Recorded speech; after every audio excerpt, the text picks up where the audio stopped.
એક પછી એક પુત્ર થાય છે. કંસ એને મારતો જાય છે. ટૂંકામાં 7મા પુત્ર રૂપે સાક્ષાત શેષ નારાયણ દેવકીના ગર્ભમાં આવ્યા. પણ ભગવાને પોતાની યોગ માયાને આજ્ઞા કરી અને યોગ માયાએ દેવકી માના ગર્ભથી ત્યાંથી શેષનું સંકર્ષણ કરી ઉદરમાંથી એ ગર્ભનું, અને વસુદેવજીના બીજા પત્ની રોહિણી નંદ બાબાના ગોકુળમાં રહેતા હતા એના ગર્ભમાં પ્રસ્થાપિત કર્યા. અત્યારે આપણે સરોગેટ મધરના જમાનામાં જીવીએ છીએ, એટલે આપણને પ્રશ્ન ન થવો જોઈએ કે આવું કેવી રીતે બને. મેડિકલ સાયન્સ પણ આવું કરી દેખાડે છે અત્યારે કે ગર્ભ ક્યાંક તૈયાર થાય, એનું આરોપણ કોઈક માતાના પેટમાં થાય અને એ માતા એને સરોગેટ મધર કહે છે. સંતાન કોઈકનું હોય, મા બાપ કોઈક સ્ત્રીના રજ અને કોઈક પુરુષના શુક્રથી એ ગર્ભ બન્યો છે, પણ જેના પેટમાં એ ગર્ભ પુષ્ટ થાય અને જેના ઉદરથી એ બાળક જન્મે એ માં પાછી જુદી હોય, એને આપણે સરોગેટ મધર કહીએ છીએ. તો મેડિકલ સાયન્સે પણ હવે તો એ પ્રૂવ કરી દેખાડ્યું. તો એ વખતે આટલા હજારો વર્ષો પહેલા યોગ માયાએ દેવકીના ગર્ભને દેવકીના ઉદરમાંથી લઈ અને રોહિણીજીના ઉદરમાં પ્રસ્થાપિત કર્યો. દેવકીને 7મા ગર્ભનો રહ્યો ખરો ગર્ભ, પણ 7મા ગર્ભનો પ્રસવ ન થયો. અને નંદ બાવાને ત્યાં વસુદેવજીના પત્ની રોહિણીજીના ઉદરથી બોલીએ દાઉજી મહારાજ કી જય. કંસને સમાચાર મળ્યા કે દેવકીને 7મો ગર્ભ હતો, પણ આમ હવે લાગતું નથી એવું કાંઈ. એટલે કોઈકે કહ્યું કે મહારાજ, તમારા ભયને કારણે દેવકીનો ગર્ભ સ્રવી ગયો હશે, મિસકેરેજ થઈ જાય ને.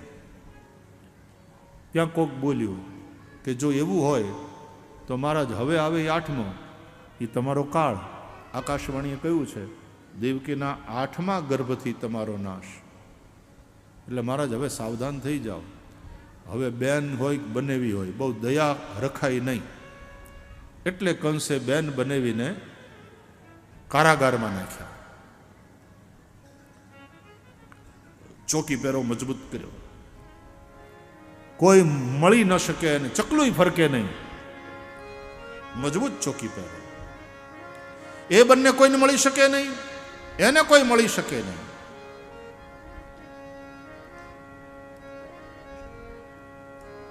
બુદ્ધિ અને મન ભેગા રહીને, અને કેવું મન તો કે વિશુદ્ધ મન. કઈ બુદ્ધિ તો કે દેવમયી બુદ્ધિ, એ દેવકી, અને વિશુદ્ધ મન વસુદેવ. એ મન અને બુદ્ધિ બંને ભગવાનમાં લાગેલા રહે, એને કોઈ નોખા ન પાડી શકે. કંસ દેહાભિમાન છે, એને નોખા ન કરી શકે. પતિ પત્નીની અંદર જ્યારે આમ હૈયાના હેત હોય ને, એને તાકાત નથી કોઈની કે નોખા પાડી શકે.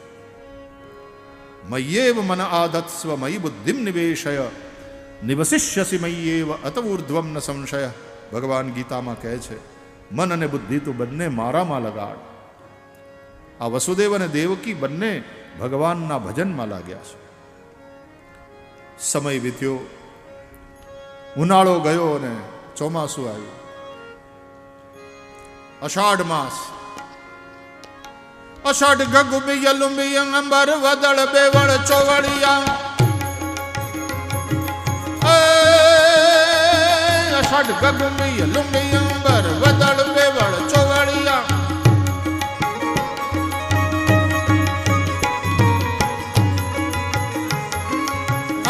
ગાજ કરે ઘર ઉપર રંગ નયા સર ઉતરિયા. અજમાલ નથું તણ કુંવર નાગણ સોઈ તણી રત સંભરિયા. જી સોઈ તણી રત સંભરિયા. જી સોઈ તણી રત સંભરિયા. અષાઢ ગયો અને શ્રાવણ આવ્યો. વરસાદ સરવડે શરૂ થયો. શુક્લ પક્ષ ગયો, કૃષ્ણ પક્ષ. અષ્ટમી તિથિ આવી. વસુદેવજી અને દેવકીજી કારાગારમાં ભગવાનનું ભજન કરે છે. કોઈ ફરિયાદ નથી, ઉલટાના બે જણા રાજી કે આ એકાંતમાં ભગવાનનું ભજન બહુ સારી રીતે થઈ રહ્યું છે. અહીંયા કોઈ જાતનું ડિસ્ટર્બન્સ નથી. ભગવાને તૈયાર કરી. સૌથી પહેલા વહેલા ભગવાન વસુદેવજીના મનમાં પધાર્યા. ભગવાન અપિ વિશ્વાત્મા ભક્તાનામ અભયંકરઃ આવિવેશાંશ ભાગેન મનાનકદુંદુભે. ભગવાન વસુદેવજીના મનમાં પહેલા પધાર્યા. મનમાં પહેલા ભગવાનનો આવિર્ભાવ થાય. મનની પાસે ભાવ છે ને ભાવે હિ વિદ્યતે દેવો તસ્માત ભાવો હિ કારણમ. અને મનમાં એ જે અનુભૂતિ થાય ને, બુદ્ધિ ત્યારે દેવમય થઈ જાય. દેવકીજીએ જોયું પોતાના ધણીની સામે આવું તેજોમય એનું સ્વરૂપ દેવકીએ ક્યારેય જોયું નહોતું. દેવકીજીને એમ થયું કે કોઈ નૂર ઉતરી આવ્યું છે મારા ધણીના ઉપર. આ કોઈ ઓલિયો દૈવી પુરુષ હોય એવા લાગે. વસુદેવજીની અંદરથી એક દિવ્ય જ્યોત નીકળી, દેવકીની અંદર સમાઈ ગઈ અને ભગવાન દેવકી માના ગર્ભમાં પધાર્યા. સા દેવકી સર્વ જગન નિવાસ નિવાસ ભૂતાનિ તરામ નરેજે ભોજેન્દ્ર ગેહે અગ્નિ શિખે વરુદ્ધા સરસ્વતી જ્ઞાન ખલે યથા સતી.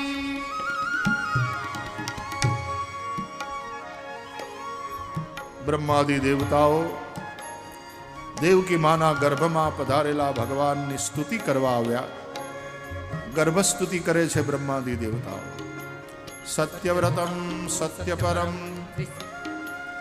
ત્રિસત્યમ સત્યસ્ય યોનિમ નિહિતમ ચ સત્યે સત્યસ્ય સત્યમ મૃત સત્યનેત્રમ સત્યાત્મકમ ત્વામ શરણં પ્રપન્ના. બ્રહ્માદિ દેવતાઓ સ્તુતિ કરીને ગયા. અથ સર્વગુણોપેત કાલ પરમ શોભન. પરમ શોભાયમાન સમય આવ્યો. ચંદ્રમાએ ચાલતા ચાલતા રોહિણી નક્ષત્રમાં પ્રવેશ કર્યો. મધ્યરાત્રિ નિશીથ વેળા પાંચેય મહાભૂત શુદ્ધ થયા. અને એ સમયે શ્રાવણ મહિનાની અંધારી આઠમની મેઘલી રાતે મથુરાના કારાગારમાં એક દિવ્ય પ્રકાશ પ્રગટ થયો. અને એ પ્રકાશમાં ચતુર્ભુજ નારાયણના દર્શન થયા. બોલીએ પુરાણ પુરુષોત્તમ ભગવાન કી જય. તમદ્ભુતમ બાલકમંબુજેક્ષણમ ચતુર્ભુજમ શંખ ગદાર યુધાયુધમ શ્રીવત્સલક્ષ્મં ગલશોભિકૌસ્તુભમ પીતાંબરમ સાંદ્રપયોદ સૌભગમ. વસુદેવજી અને દેવકીજીએ ભગવાનની સ્તુતિ કરી. ભગવાને કહ્યું, પૂર્વ સર્ગમાં તમે બંને પૃશ્નિ અને સુતપાના રૂપે પ્રગટ થયેલા. તમે બંને તપસ્યા કરી. મેં પ્રસન્ન થઈને કહ્યું કે માગો શું આપું. તમે માગ્યું કે પ્રભુ તમારા જેવો પુત્ર જોઈએ. મેં કહ્યું મારા જેવું તો કોઈ છે નહીં, એટલે મારા જેવો પુત્ર શક્ય નથી, પણ હું પોતે જ પુત્ર બનીને આવું એ શક્ય છે. તમે માગ્યું એ હું આપી શક્યો નથી, એટલે હું જે માગું એ તમારે લેવાનું. તો પછી 3 ગણું કરીને લ્યો ને. 1 વાર નહીં 3 વાર તમારો પુત્ર બનીને આવીશ. એ સમયે હું તમારો પુત્ર બનીને આવ્યો, પૃષ્ણિ ગર્ભ કહેવાયો. એ પછીના જન્મે તમે કશ્યપ અને અદિતિ બન્યા. હું બીજી વાર તમારો પુત્ર બનીને આવ્યો, વામન કહેવાયો. અને આ ત્રીજી વાર તમે વસુદેવ અને દેવકીના રૂપે પ્રગટ થયા છો. આ ત્રીજી વાર હું તમારો પુત્ર બનીને આવ્યો છું. સાંભળીને રાજી તો બહુ થયા વસુદેવ અને દેવકી. પણ માં હોય ને, સ્ત્રી હોય, એ બોલે. ભગવાનને કહે, નાથ, કહો છો કે પુત્ર બનીને આવ્યો છું, પણ આ રૂપ તો જગતના બાપનું બનાવ્યું છે. આ શંખ ચક્ર ગદા પદ્મ ને, આ ચતુર્ભુજ ને, આ પીતાંબર ને, આ તો જગતના બાપનું રૂપ છે. નારાયણ પુત્ર બનીને જો આવ્યા હોય તો પછી અહીંયા પૃથ્વીની અંદર જેમ અમારે પુત્ર પ્રગટ થાય એ રીતે આવો ને. અમારા છોકરા શંખ ચક્ર ગદા પદ્મ રમકડા હોતા આવતા નથી. રમકડા તો અમે આપીએ. ભગવાન હસ્યા, શંખ ચક્ર ગદા પદ્મ હાથમાંથી ગાયબ. લ્યો હવે તો હવેમાં તો એવું છે કે અમારા છોકરા 2 હાથવાળા હોય છે, 4 વાળા નહીં. ભગવાન હસ્યા, 4 હાથમાંથી 2 ભુજા ગાયબ. ભગવાન 2 ભુજાવાળા થઈ ગયા. હસતા હસતા કે હવે બરાબર? એ કે હું બરાબર. આ પીતાંબર પહેર્યું છે ને સરસ મજાના આભૂષણ ધારણ કર્યા છે. એમ લુગડા હોતા અમારા છોકરા પેદા નથી થતા. જબલા તો અમારે ફૈયું લઈને આવે, માસીઓ લઈને આવે, અને અમે હોનાના કરાવશું તમારી હાટું, એ પહેરાવશું. તમે એના હોતા પ્રગટ થાવ એ બરાબર નહીં. એટલે ભગવાન સાવ નાના બાળક બન્યા. હવે કોઈ વસ્ત્ર નહીં, કોઈ આભૂષણ નહીં.